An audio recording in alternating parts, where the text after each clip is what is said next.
One of the things I liked about the Paulists was just the fact that they were working to bring Christians together. They were missionaries to North America. It was my old culture and my own background and so on that corresponded to that. Well, I come from a very diverse religious background. I always like to tell people my mother was brought up Presbyterian. My dad was brought up in the Church of the Brethren. They got married in the Church of the Nazarene and promptly became Methodists. And so my upbringing in central Kansas, hometown is Hutchinson, was that of a Methodist upbringing.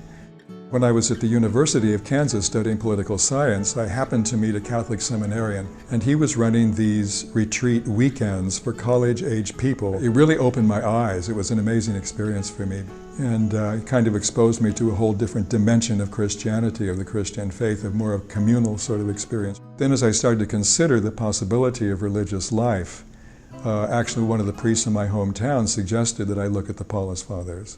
And so I wrote to them, and the vocation director then came out to Kansas City and met me, and it seemed to be a good fit from the very beginning. And so looking back on it, I can kind of see God's hand in this, that this directed me in a certain direction, one step to another, which eventually led to me becoming a Paulist. Well, I've had a long time interest in ecumenism, which is more the relationship among Christians and building the unity of Christians.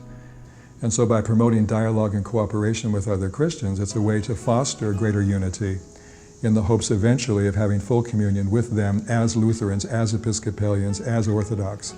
I proposed to the Paulist Fathers and said, we're interested in ecumenical work and nobody knows the Christian East very well. And I said, I'm really interested in this.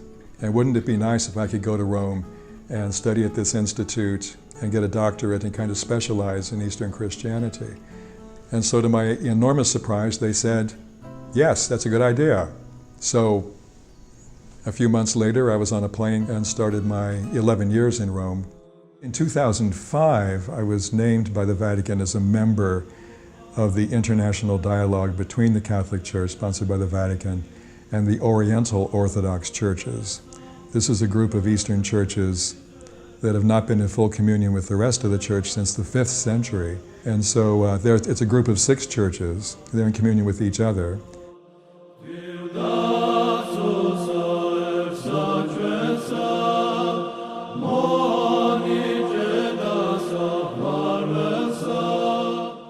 So I think the West and the East need each other, and there's different emphases. In fact, one of the documents of Vatican II made this point and said that there are these different traditions in the church, whether it's the Byzantine or the Coptic or the Latin tradition, and that sometimes these other traditions have put something in a way that's better than in fact we have in the West. So again, it's kind of mining the tradition of the East to look at things that we might want to change in our own church life.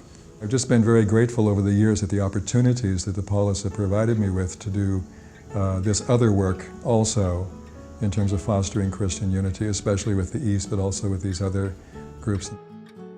When Christians can speak together, it's so much more effective than when we all speak separately. And people will understand, that Christians, not just Catholics, not just Orthodox, not just Protestants, but all Christians together have a common concern and want to address these issues. I think that's a huge step forward.